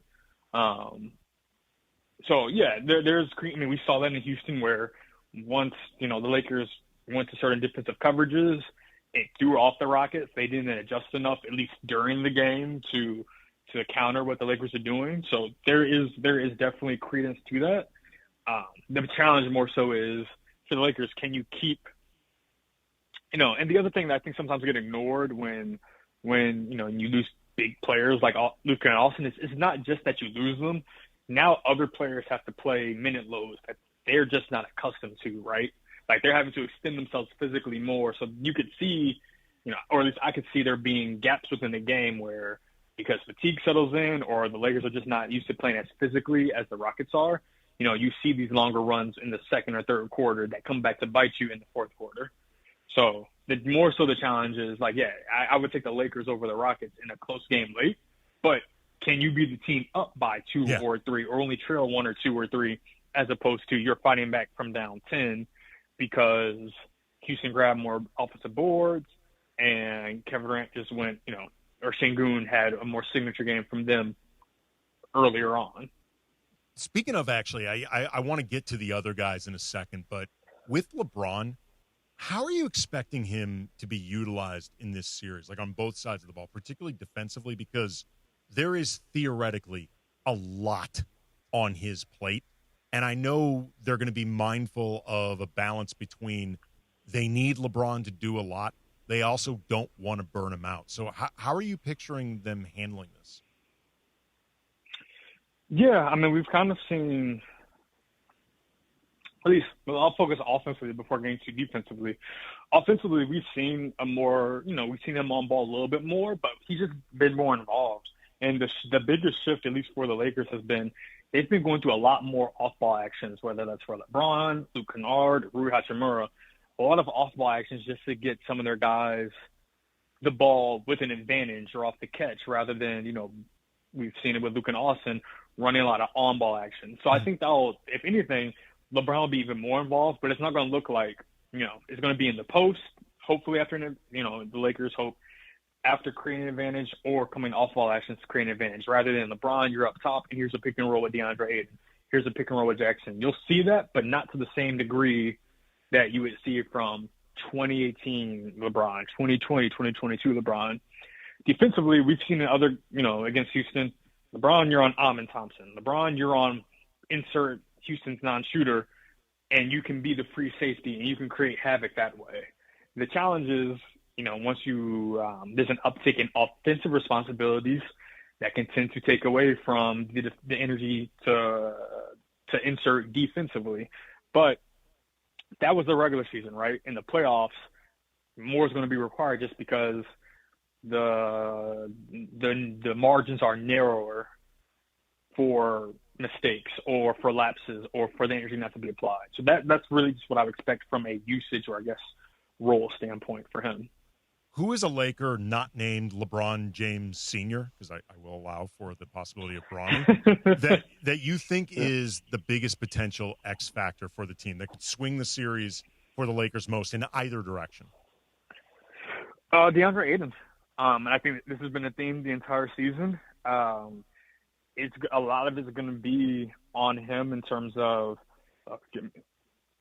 you can go in different directions. You can go on Luke Kennard, you can go on Marcus Smart, just because of what they would provide in terms of ball handling and shooting, or a combination of the two. But, you know, we talk about the Houston's advantage on the interior. That's a lot is going to come down to DeAndre.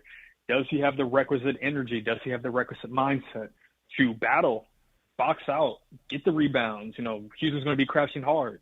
That has to be, it's going to be, I think as DeAndre said earlier today, it's going to be mano a mano, and you got to win those battles. Can you be an outlet or be a quick scoring outlet for the Lakers, who are going to be obviously low on offensive output or lower on offensive output compared to if they have Luke and Austin? Can DeAndre be a source of 15, 16, maybe even 20 points when the Lakers need it? So to me, he's been their X factor all season because he just raises their ceiling to a different level. But I think now, he has to establish a baseline of just effort, energy, and interior play for them to even have a chance at winning some of these games. And then last question, 30 seconds. Who do you think would be a Rockets X factor, could swing it in either direction, not named Kevin or Alperin? The X factor for the Rockets, I'll go Tari Eason. Yeah, I'll go Tari. Actually, no, Reed Shepherd.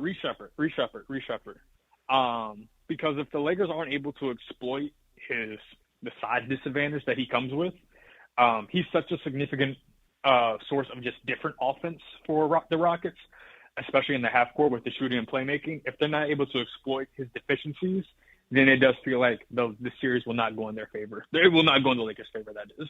He is Kobe Price. He is the Lakers beat reporter for the California Post. He is with the team at practices, at games, travels, all that stuff. Great coverage. Follow him on Twitter at KHOBI_Price. As always, brother, appreciate the time. Thank you. Appreciate you. There he is, Kobe Price. And coming up, we will talk more about the Lakers supporting cast. A guy like DeAndre Ayton. What are the expectations DeAndre Hawkins has for his favorite Laker, the guy that he is always most pleased with all season? Talk about some of the other guys as well. Take your calls, 877-710 ESPN. Lakers Talk. Andy Kamenetsky, 710 ESPN. ESPN LA is black and gold.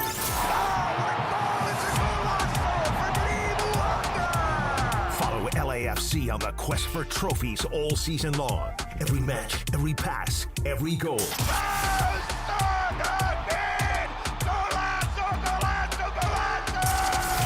home of LAFC is 710 ESPN and the ESPN LA app. Hey everybody, it's Cap. Is it time to sell your home? Whether you're downsizing, moving, or inheriting a property, call Seller's Advantage. With decades of experience, they offer custom cash solutions and can close in days. No repairs, no hassle, just a great offer that gives you peace of mind. Call 888-390-AS-IS or visit sellersadvantage.com. Don't worry, sell happy with Seller's Advantage. Don't worry, sell happy with Seller's Advantage. Providence Realty, DRE number 019-15-21-2. Mason in Ireland. We had the dumbest call to the show ever. Calls and he goes, I told you guys, Dallas won the Luka trade. And I went, okay. The OGs of LA Sports Radio. Tell me why.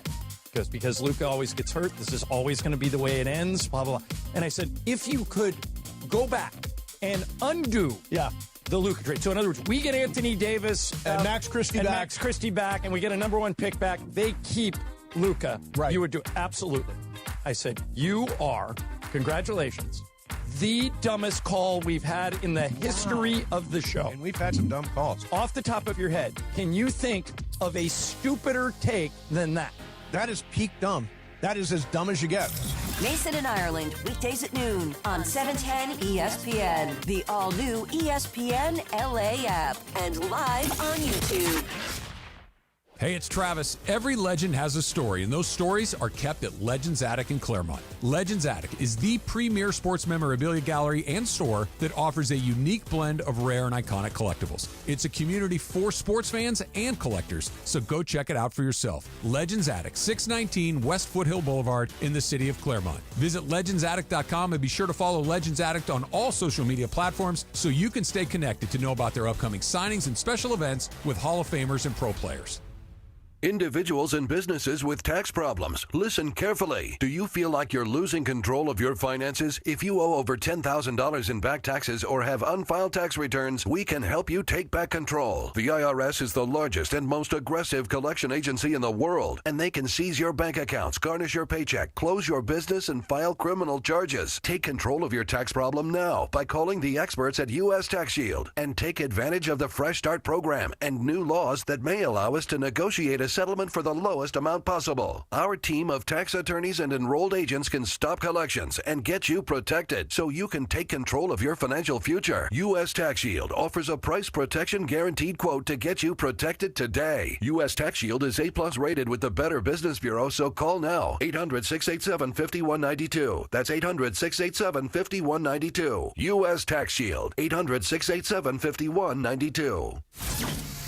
More Lakers talk with Andy Kamenetsky rolls on. Things get real for the Lake Show as the playoffs begin this Saturday versus the Rockets. And JJ Redick knows the playoffs are all about one thing. The playoffs to me are all about resiliency. Part of that is the euphemism of not letting go of the rope. You're playing one opponent in the playoffs, and there's a bunch of things that are going to happen, some good, some bad. You may get down in a series.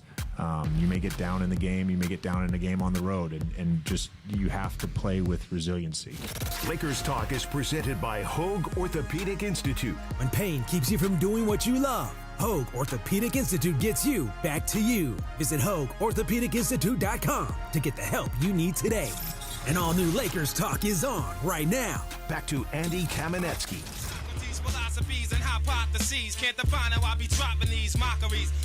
The saga continues. Wu-Tang. Wu-Tang. You've seen, haven't you, by the way, their appearance on the old Larry Sanders Show? I have not. Oh, my God. It's so I love funny. that show, too. I mean, it holds up kind of. It holds up great. Their appearance is so funny. Their interaction with Hank Kingsley is some of the funniest cringe humor I've ever seen. A couple of them are really good actors. Method Man, I RZA. love Method Man. The RZA's a really good actor. RZA, I think, really is more. He's a better director. Director, yes, he is. He is. He has a new movie coming out. And shout out to our old friend Ben Lyons. Yes. Remember Ben Lyons used to do his podcast here. One time the RZA came in. He had the RZA? He had the RZA come in, and he allowed me to meet him. I tried for years in various things that he was working on to get him on my old ESPN podcast. Oh my God. Never could get him. Like I've been grateful to meet a lot of athletes and a lot of famous people, but I was super starstruck seeing the RZA. No, RZA's like a legit like genius. my guy. He is like a legit visionary artistic genius. I mean, I'm wearing a shirt today too. Yeah. I love the Wu-Tang Clan, but like RZA in particular, man, that dude. Remember in Ghost Dog? Oh yeah.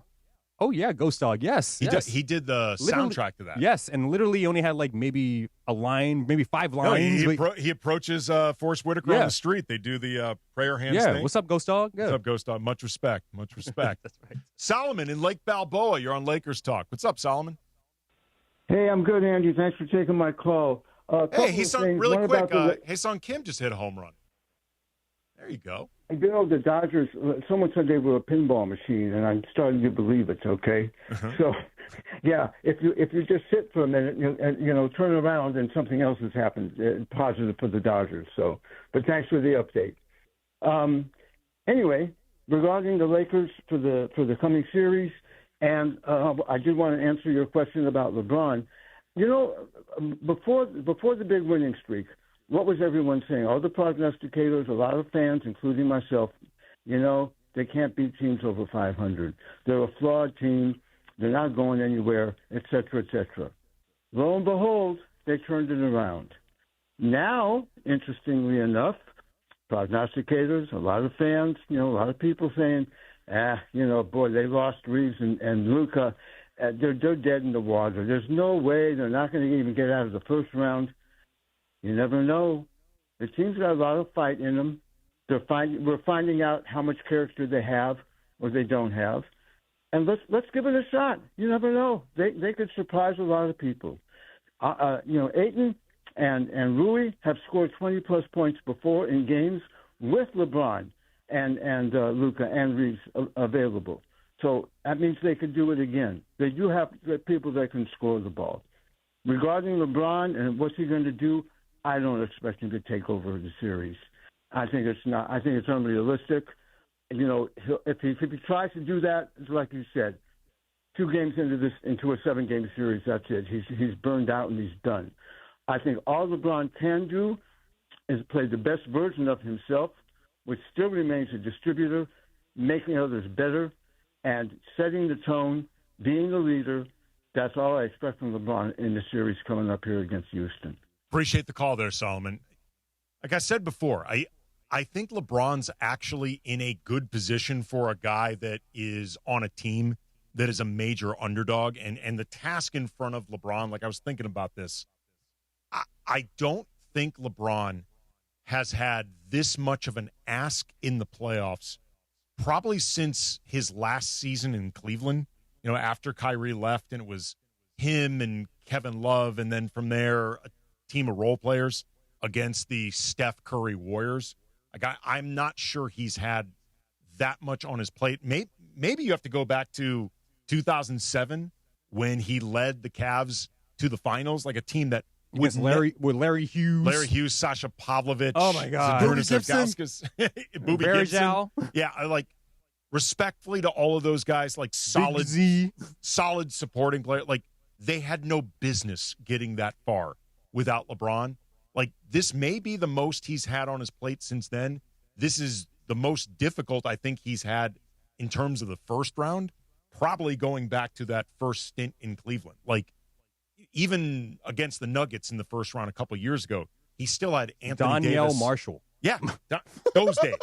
I mean, like at least against the Nuggets and Jokic, he had Anthony Davis and Austin Reeves with him. Like this is a tall task for LeBron, but at the same time, I think there's no pressure. Like I think there's zero pressure on LeBron whatsoever. All of the pressure's on Houston. And if they can win game 1, it's massive. Let's do an Ayton check-in, DeAndre Hawkins. He said today during practice, he knows he has to play hard as hell. Like he's got to go out there, play hard as hell all game. He said he is doing backflips, his words, being back in the playoffs. He has not been in the playoffs for a few years. He's excited about this. He kept talking about the physicality that's required by him and everybody else, and that he remembered when the Suns went to the finals, 2021, the first round was against the Lakers. He remembered LA's building. He said it was loud as hell. How are you feeling about Ayton? Because he is going to be an important figure in this if the Lakers can make this a real series. If the Lakers get the version of DeAndre Ayton like they got in the month of March, specifically in the second half of the season, okay, we're on to something. If they have the DeAndre Ayton that's like this one game, and then it's like this the next game, the series is going to be a long one. Even though like long and short at the same time. Yeah, long and short at the same time. But just all I expect from DeAndre Ayton is be that rim protector. Because when the Lakers went into the Minnesota Timberwolves series, they had no real rim protector. They had to go small ball. Now you have a center in DeAndre Ayton, and you actually have Jack Snace who can come in and provide a little bit of a spark, energy, hustle. You have 2 big men. But DeAndre Ayton, be that rim protector, rebound the basketball, be consistent as far as running the lanes, because there's times when he does run the lanes, he's matched up with a smaller guard because guards tend to get back on defense before a big man. Utilize that. Get easy buckets like that. And then when you do catch the ball, and hopefully he does catch the ball, doesn't fumble it through his hands, be aggressive. Yeah. But get in your spots. Simple as that. Here's the good news for DeAndre Ayton, and ironically, he will be playing some of this game matched up against Clint Capella, who he said he ain't no Clint Capella. They need DeAndre Ayton to be both the star player and the role player at the same time. Like, they need him to do a lot of dirty work. They need him, like, he is going to be key in preventing Houston from destroying them on the boards. Like, he is a big part of keeping Şengün and Thompson and Jabari Smith and all of Tari Eason, like all those dudes off the glass. Clint Capella, like they need him to do the dirty work, but they need him to put up counting stats too. Like the points of Luka and Austin, like that's close to 60 points a game. That's got to be accounted for. Like some of that is DeAndre Ayton. So like it's the best of all worlds, whether you're talking about it from Ayton's perspective or the Lakers. They need him to do both. We can't see 5 rebounds from DeAndre Ayton. No. we can't see. It has to be double-digit No, rebounds. I mean, look, realistically. Rui, the last couple games has been hitting the glass really well. I realize lesser competition acknowledged. They need Rui hitting the glass more than he has before. And they need him to knock down some shots, too. Yeah, I feel confident that Rui will hit those shots. That's not my concern. It's the other stuff. I think my concern with Rui is not, because I've seen JJ Redick, yelling at him from the sideline and stuff when I've been in attendance at Lakers games. I just don't really watch more to blow different assignments. Like, understand the scouting report. Follow the scouting report. Don't get lost out there defensively and offensively. I think that's a big thing with Rui Hachimura. Yeah, I mean, there's a lot on Ayton's plate, Rui's plate, Luke Kennard, and Marcus Smart. They've got to bring their playmaking to the highest level possible.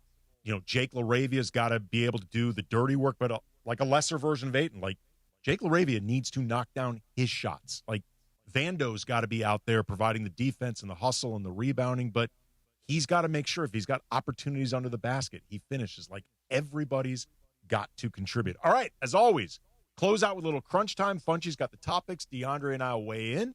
Lakers talk. Andy Kamenetsky, 710 ESPN. ESPN LA is black and gold. Follow LAFC on the quest for trophies all season long. Every match, every pass, every goal.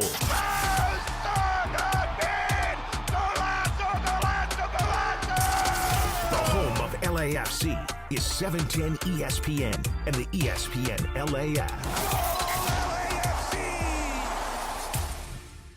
Hey guys, it's Sedano. It's springtime in SoCal, and if you're still on those same old floors, make a power move with Hernandez Wholesale Flooring. Millions of in-stock options. Hardwood, laminate, waterproof vinyl, carpet, even turf. No waiting on spring sales, just true wholesale pricing every single day.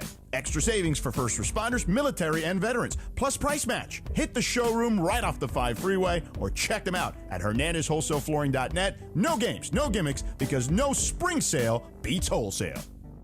Waba Grill is an LA original, so we've got to keep it real. Real fresh with our Asian-inspired menu that's grilled to order every time.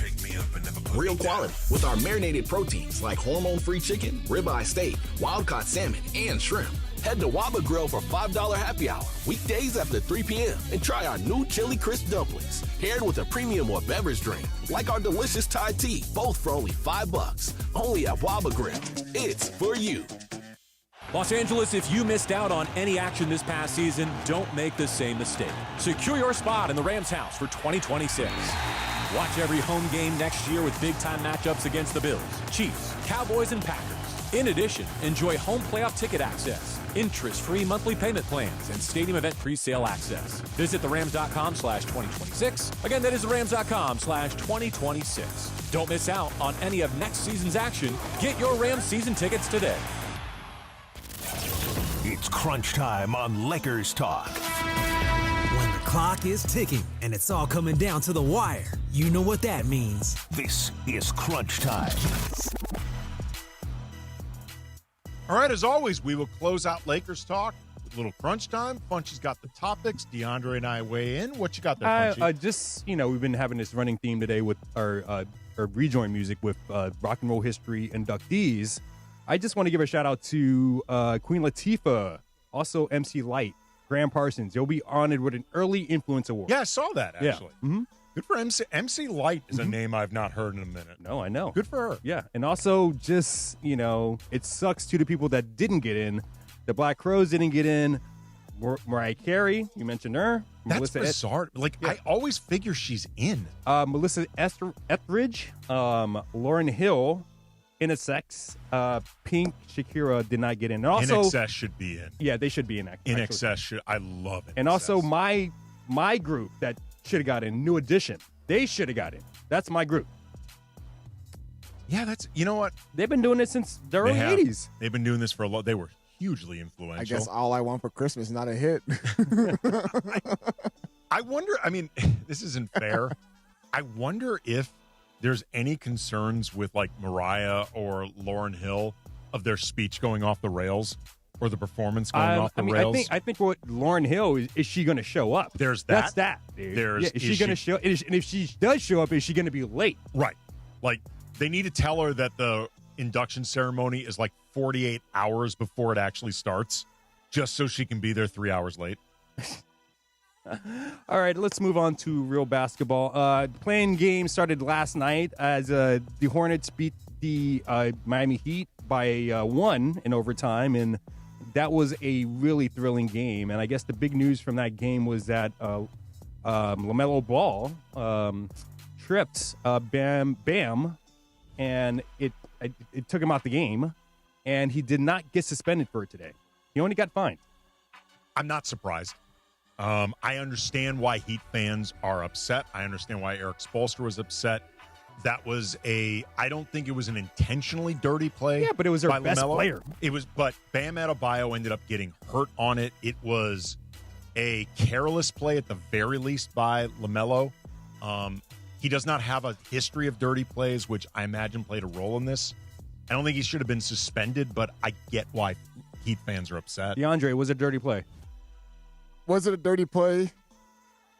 Yeah. It's dirty adjacent at the very least. Yeah, for sure. I mean, yeah, but the way he fell and intentionally grabbed Bam's foot, do I feel like he should have been suspended? No, which I'm glad he did not get suspended.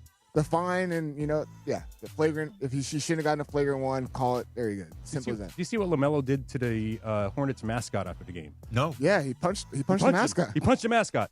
Wait, what? Yeah, he punched the mascot in excitement. When everyone's okay. yeah, basically when everyone is high-fiving him and every blah, blah, just when they won the game, He pulled a Jackson Hayes. Basically, just he hit my boy Hugo, man.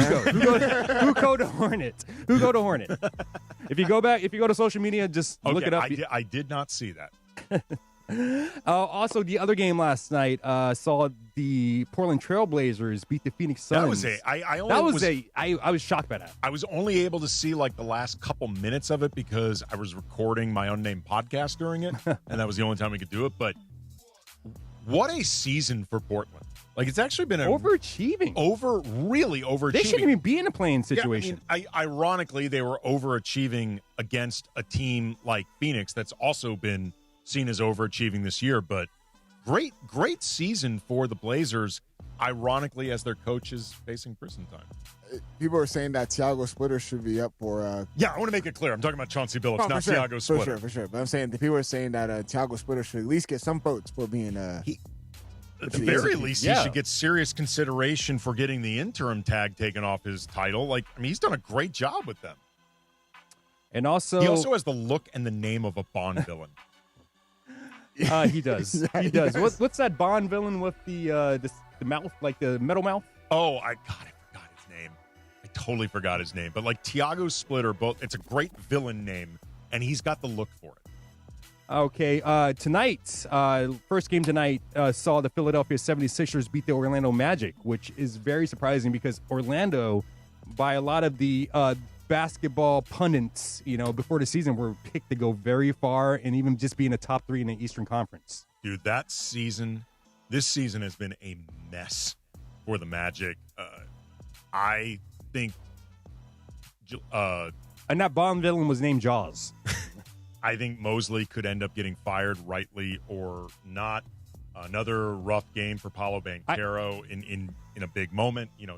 He's had some good playoff moments, but also some bad ones as well. I think it's becoming clear he and Franz Wagner just don't. Yeah, I was telling DeAndre, they're very good. They have very, very good players on their team. Very, very good players. A lot of 2s and 3s. I don't think there's a 1 on that team. And they're kind of an island of misfit toys. There's an element of that to them as well. I think they're a really interestingly constructed team. I find them fascinating. I'm not sure they're a well-constructed team. No, they're not a well-constructed. They're definitely going to blow this up next year or this season. It'll be interesting to see what direction that takes. Yeah, and who gets let go and who gets, what player or whatever. Because their backcourt's really good. Suggs, Bane, and then you got a front court of... Didn't they pay Banchero? Yeah. That's what I'm saying. They just paid him. Oh, Banchero's gotten extended. I think Franz Wagner's been extended. And I think Suggs is also... Desmond Bane definitely got extended. Desmond Bane, I think they give Suggs... They give 4 draft picks for Desmond Bane? Yeah. Yeah. The Rudy Gobert deal, yeah. I think Jalen Suggs is on a long-term deal as well. So Yeah, they're a mess right now, and I'm not sure how you get out of it. And just an update right now on the second playing game. Golden State's up 2 on the Clippers. Really? In the second quarter. They must have gone on a run because last I checked, the Clippers were up. So yeah, Porzingis is helping him out right now. Porzingis looks good. He's finally playing. I was going to say, like, his availability has been so all over the place for so many different reasons, like not even just injuries. Like and my guy, Guy Santos. Love that name. Dude, he's had a good season. He's had a really good season. Like, the Warriors have been knocked a lot for developmental misses, but he was a really good find. We also have Pat Spencer. The lacrosse kid. Yep. Thank you, as always, to the Lakers Talk listeners, the Lakers Talk viewers. Thank you to Kobe Price from the California Post and Jackson Gatlin from Locked On Rockets. Thanks to the kids in the back with the social media. Thanks to DeAndre. Thank you to Funchi. We will be back next week, 710 ESPN. Mason in Ireland. So at Pizza Hut in Canada,